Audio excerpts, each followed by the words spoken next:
Hello,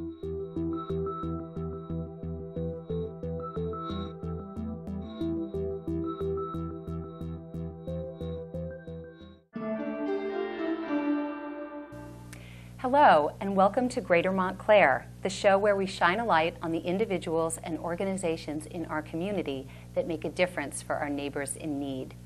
I'd like to thank those who are joining us today and welcome you all to this first edition of Greater Montclair.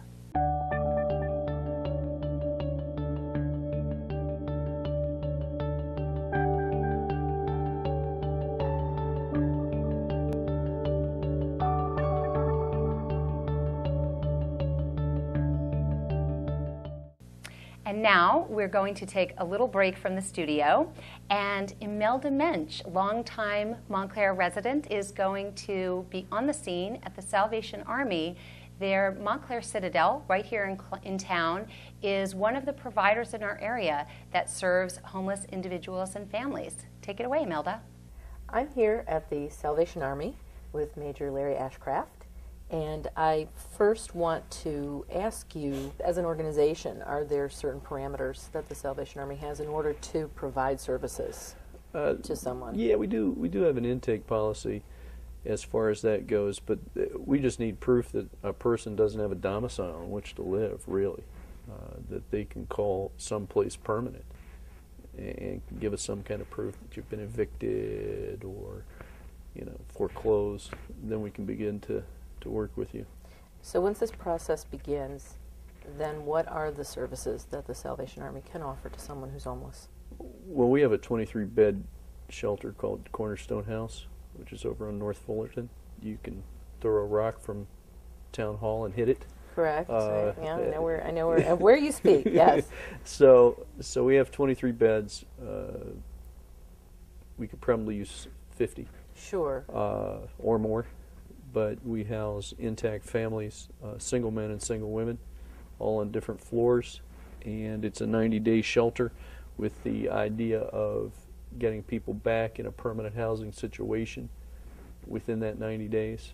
Now, we're a little flexible at times because not everybody can fix their situation or have their situation fixed in 90 days. But we're pretty helpful. Pretty hopeful that most people can, and our track record's pretty good at moving now people out in 90 days to a more permanent sort of setting. We also do a lot of referrals to different shelters and transitional housing pieces throughout the state of New Jersey. Serve meals here for people who are homeless or just food deprived 3 days a week. And for other homeless people, the ones that are really hardcore homeless that are on the streets or whatever, we do showers here on Wednesdays as well in the morning for them. Our office is open between 9 and 4, and we also have a hotline that can be called. It's listed where people can call in and see if we have a bed available at the shelter. Usually, as soon as one empties, it's filled again. Mm-hmm. So, but if you're here between the hours of 9 and 4, can see a caseworker or whomever, we can begin the referral process and see what we can do to get you into the type of situation where, at least in a short term, we can alleviate some of that need. This is not always necessarily a case of someone losing their home through a foreclosure, losing their job. There are people who have mental health issues, mm-hmm. substance abuse issues. Sure. So there is a whole kind of packet, so to speak, of organizations and so forth that you can call upon to kind of help, funnel these people into situations that can help them with some of those issues. We have a whole network worth of rehabilitation centers and mental health facilities that we can refer them to in the county. In just Salvation Army terms, we have an alcohol and drug rehabilitation center in Newark, one in Patterson, one in Jersey City, with which we have really good working relationships, and we've referred people to those. They've been through the programs there and receive counseling and job training and that kind of stuff there. The mental health issues, again, are sometimes very hard once someone gets stabilized and have the proper medical balances and everything else that they need, occasionally that balance, shall we say, gets upset, and so they find themselves back in the same sort of situation. So probably that's the most difficult of all the populations to deal with, since a lot of the state facilities that housed people and helped people in years past have been closed, and those things have been cut back by state and federal governments. In your experience over the years, what kind of an increase have you seen in the homeless population? What sort of issues has that brought to the forefront for the Salvation Army to deal with? Yeah, I think more than anything, I think the greatest increase I've seen over the years is that population that is working poor. You know, you live here in Montclair or Bloomfield or Cedar Grove, and one of these really nice suburbs of New York City, and you may have had a job at one time that paid you, a really good living wage for here, and all of a sudden your company decides to downsize, and you find yourself, working now for barely scraping by. If scraping by, and because of that, you're selling everything in your house and trying to keep the house and the mortgage and all that. And so, I said to somebody a few weeks ago, they asked me, well, who do you see?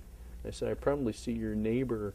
And this was during Thanksgiving, during our feeding here. We feed a couple hundred people that day on site.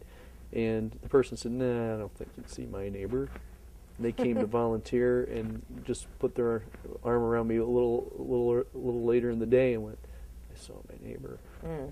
And so it is a whole new dynamic of this working poor as the middle class continues to shrink that we see and that we deal with. In fact, that's the population that our shelter basically caters to, the people who have some kind of income, but they don't have enough income to either move to get a new job someplace else, and the job they have is in this area, and to try and move to a place that's more affordable and then commute, well, can't afford both. Can't afford both. Right. So how do we work to try and get them into housing that's stable and that kind of thing that they can afford in the area, keep their job, keep whatever income it is that they have, and get them set. A lot of people have also been impacted. Seniors have been impacted by medical costs. They're choosing between eating and medication a lot of times, and eating and having a roof over their homes. People have owned their homes for years and find themselves suddenly without. I would like our audience to bear in mind that the Salvation Army does tremendous work, and when November and December rolls around, their corporate budget is coming to an end, but the need does not come to an end. I certainly hope that our audience will take to heart that the need is 24/7, and it is 12 months of the year. So, rethink those budgets a little bit, and don't forget the Salvation Army. Thank you. Thanks. Thank you so much for joining us on Greater Montclair, the show where we shine a light on the individuals and organizations who make a difference in our area. I want to give a very special thanks to our guests here today, and I want to give you an opportunity at home to find ways that you can step up and volunteer to make a difference in the face of homelessness in our area. On the screen, you'll see ways to contact the organizations who were featured here today, and I urge you to take some action to support your neighbors in need. I'd like to take this opportunity also to thank our sponsors of today's show. We are thrilled to have the support of the Residence Inn in West Orange. Residence Inn donated $250 to the Montclair Emergency Services for the Homeless organization, and also a weekend stay for a special volunteer to the Interfaith Hospitality Network. I'd like to thank Nonas Bellicasa for their generous donation to that volunteer as well, and Aesthetica, who donated the hair and makeup for today's show. So thank you again so much for joining us. I hope you'll take an opportunity to help us all make Montclair greater.